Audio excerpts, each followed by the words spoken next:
Welcome बच्चों, इस session में हम सभी डिस्कस करेंगे Ohm derivation of Ohm's law, resistivity in terms of free electron density and relaxation time and mobility.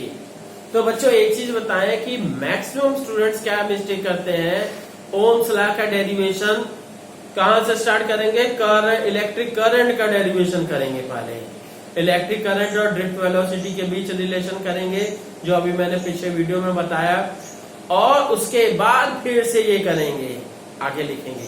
पर जबकि क्या है, ओम्स लॉ यहां से स्टार्ट करना चाहिए, क्योंकि बच्चों ये मार्क्स के, अगर आप एक्स्ट्रा कुछ लिखोगे उसका मार्क्स मिलेगा नहीं आपको, और ऊपर से टाइम वेस्ट होगा, और नेक्स्ट क्या है आपका दूसरा वर्क कंप्लीट नहीं हो पाएगा। ठीक है, थोड़ा सा इस बात पे ध्यान रखिएगा।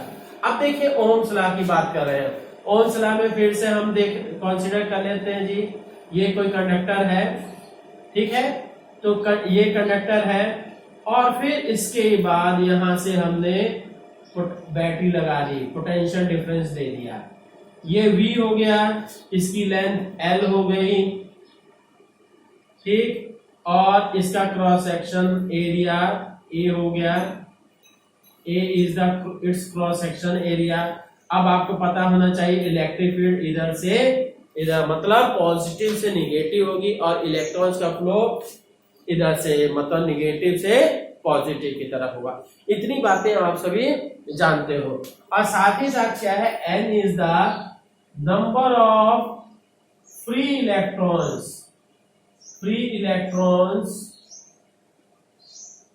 पर यूनिट वॉल्यूम।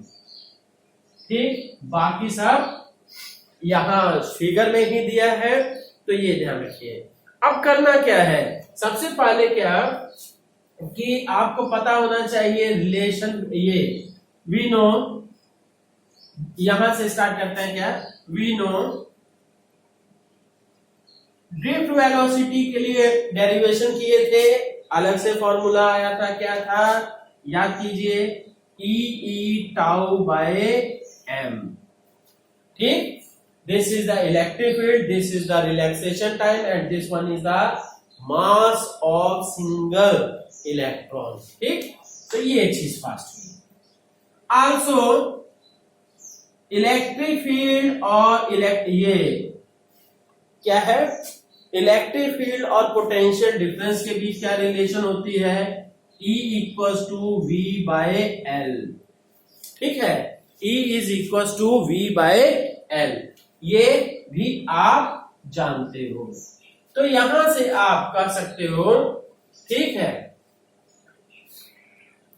हाँ, अब यहां से क्या है, ये जानते हैं, ये जान रहे हैं।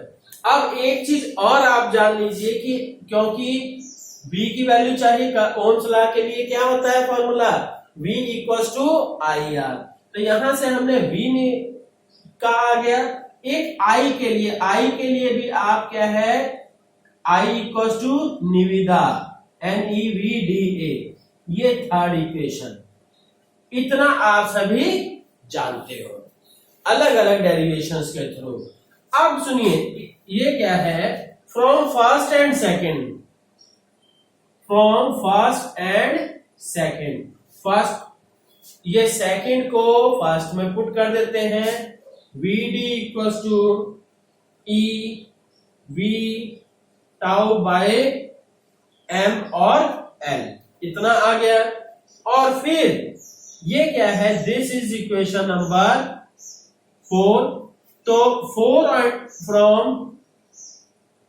थर्ड एंड फोर्थ, मतलब फोर्थ की वैल्यू थर्ड में पुट कर देते हैं, तब क्या हो जाएगा, I इक्वल्स टू NEVD के स्थान पे EV tau by ML into A। ठीक है, इतनी चीजें VD के स्थान पे आपने ये रख दिया, तो अब क्या हो गया, यहां से I equals to NE square V into tau into A by ML। ठीक, ये इतना आ गया। अब आपको रिलेशन क्या निकालना है, ठीक है, कि हाँ इतना बिठा दे रहा हूं मैं। हाँ अब देखिए रिलेशन क्या निकालना है, यहाँ पे v और i के बीच निकालना है। तो यहां से हम कर देते हैं, सो इससे v by i equal to r होना चाहिए, है ना। तो यहां क्या करेंगे, v by i equal to r करने के लिए v रहा इधर, फिर उसके बाद i इधर चला गया, और ये पूरा पूरा ml by N E square फिर टाउ इंटू ए। ठीक, तो अब सुनिए, क्यों, by Ohm's law if the physical conditions of this conductor remains constant, physical conditions means length, cross sectional area, temperature and as well as nature of the material remains constant, then this will be the equals to a, हाँ अभी लिखते हैं, this will be equals to a constant। अब क्या है यहां पे देखिए, if ये physical conditions of the conductor are kept constant, ठीक है। अगर फिजिकल कंडीशंस कांस्टेंट रखते हैं तब क्या है, लेंथ भी देन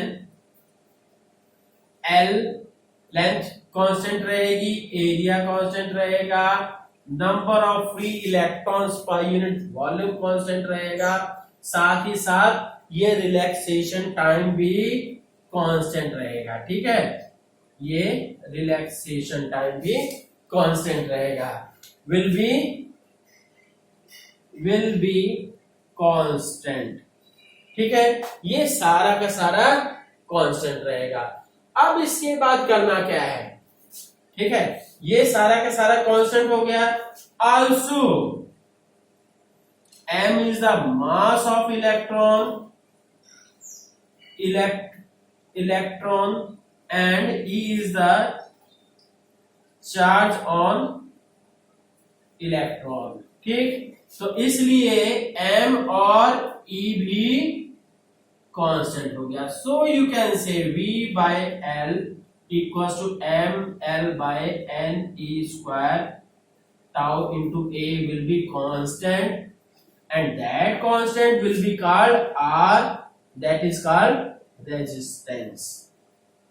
तो बच्चों ये हुआ, यहां तक आपका डेरिवेशन हुआ ओम्स लॉ का, मतलब यहां से स्टार्टिंग करना है और यहां तक आपको कंप्लीट करना है, ठीक। अब ये देखिए, अब बच्चों देखिए रेजिस्टिविटी की बात करते हैं। रेजिस्टिविटी, ठीक, क्योंकि आपको पता चल गया है R equal to m L by N E square tau into A, ठीक, ये आपको पता है। अब also you know R is equal to rho L by A, rho हो गया, ठीक। तो इन दोनों इक्वेशंस को हम कंपेयर करते हैं तो क्या होगा, तो rho will be equal to L और A कट गया, केवल बचा m by N E square tau, ठीक। तो इस तरह से आप कह सकते हो कि ये जो है नंबर ऑफ फ्री इलेक्ट्रॉन्स पर यूनिट वॉल्यूम हर एक कंडक्टर के लिए अलग अलग होता है। दूसरी बात, रिलैक्सेशन टाइम जो है वो टेम्परेचर पे डिपेंड करता है, ठीक। तो इस तरह से आप कह सकते हो कि दिस, ये क्लियरली ये क्या है, रो डिपेंड्स अपॉन किस चीज पे पड़ता है, nature of material, nature of conductor, मतलब कॉपर लोगे अलग होगा, एल्युमिनियम लोगे अलग होगा, एंड सो ऑन, ठीक। और फिर इसके बाद एंड ये, क्योंकि दूसरी चीज क्या है, रिलैक्सेशन टाइम पे डिपेंड करता है। रिलैक्सेशन टाइम क्या है, टाउ, और टाउ किस पे डिपेंड करता है, टेम्परेचर पे। तो ये क्या है, so it depends upon temperature. Is that clear बच्चों? तो इस तरह से क्या है, हाँ अब हाँ बच्चों नेक्स्ट देखिए कि मोबिलिटी क्या है। Mobility you can say it is the drift velocity acquired by an electron per unit electric field। क्या है, it is the drift velocity acquired by an electron per unit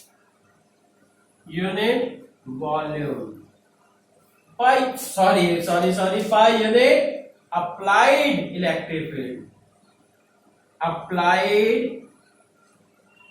electric field, direct field। ठीक है, तो अब यहां से ये हो गया इतना। अब क्या करिएगा कि म्यू से हम सब शो करते हैं किसको, मोबिलिटी स्टेट को। Mu is equal to VD by E, and since you know VD is equal to E tau by M। ठीक है, याद आ रहा ना, डेरिवेशन डिराइव किए थे, तो इसलिए mobility will be equal to E tau by M। ठीक है बच्चों, अब इसको क्या है, थोड़ा सा डिफिनेशन याद कर लीजिएगा, कोई इतना न्यूमेरिकल वगैरह आने का चांसेस इस टॉपिक पे नहीं रहता। हाँ कभी कभी 1 नंबर की डिफिनेशन पूछ सकता है। ठीक है, ओके, थैंक यू।